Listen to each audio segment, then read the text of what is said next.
এইদিনাখন বিদ্যালয়ৰ শিক্ষক শিক্ষয়িত্ৰী তিনিগৰাকীৰ আনুষ্ঠানিক বিদায় অনুষ্ঠান আছিলে। সেই অনুষ্ঠানৰ লগত সংগতি ৰাখি আমাৰ বিদ্যালয়ৰ শিক্ষক শিক্ষয়িত্ৰীসকলে বিদায়ী শিক্ষক শিক্ষয়িত্ৰী কেইগৰাকীক ছাত্ৰ ছাত্ৰীৰ সহযোগত কি সুন্দৰভাৱে উষ্ম আদৰণি জনাইছে। ধূপ বন্তি আজি প্ৰদান কৰি পেলাই তেওঁলোকক আদৰণি জনাইছে। আটাইতকৈ ভাল লগা দৃশ্যটো হ'ল এইটোৱে যে বিদায়ী শিক্ষক শিক্ষয়িত্ৰী কেইগৰাকীৰ গৃহস্থইও আমাৰ বিদ্যালয়ৰ শিক্ষক শিক্ষয়িত্ৰী সকলক তেওঁলোকৰ গৃহলৈ ধূপ ধূনাৰে কি সুন্দৰভাৱে গাঁৱৰ গোপিনীৰ সহযোগত ঘোষা গাই পেলাই আদৰণি জনাইছে। আমি বৰ আপ্লুত হ'লোঁ। আৰু এই বিদায়ী অনুষ্ঠান ভাগত বিদায়ী শিক্ষক শিক্ষয়িত্ৰী কেইগৰাকীৰ ঘৰলৈ আমাৰ বিদ্যালয়ৰ ছাত্ৰ ছাত্ৰীসকলেও অহা দেখা পোৱা গৈছে। এয়া অৱশ্যে খুব কম সংখ্যক ছাত্ৰ ছাত্ৰীহে ইয়াত অহা দেখা গৈছে।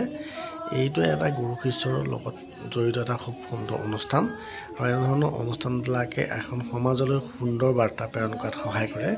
শিক্ষকসকল যে কেৱল শ্ৰেণীকোঠাতে আবদ্ধ নহয়, তেওঁলোকৰ বিদায় হোৱাৰ পিছতো সমাজে যে তেওঁলোকৰ পৰা বহু কিবা কিবি আশা কৰে আৰু গাঁৱৰ যিসকল লোকসকলো তেওঁলোকে অতি সুন্দৰভাৱে এই অনুষ্ঠানভাগত সহায় সহযোগ কৰিছে। আৰু আমাৰ বিদ্যালয়ৰ প্ৰাক্তন শিক্ষক শিক্ষয়িত্ৰীসকলেও এই বিদায় অনুষ্ঠানত ওতঃপ্ৰোতভাৱে জড়িত হৈ পৰিছে।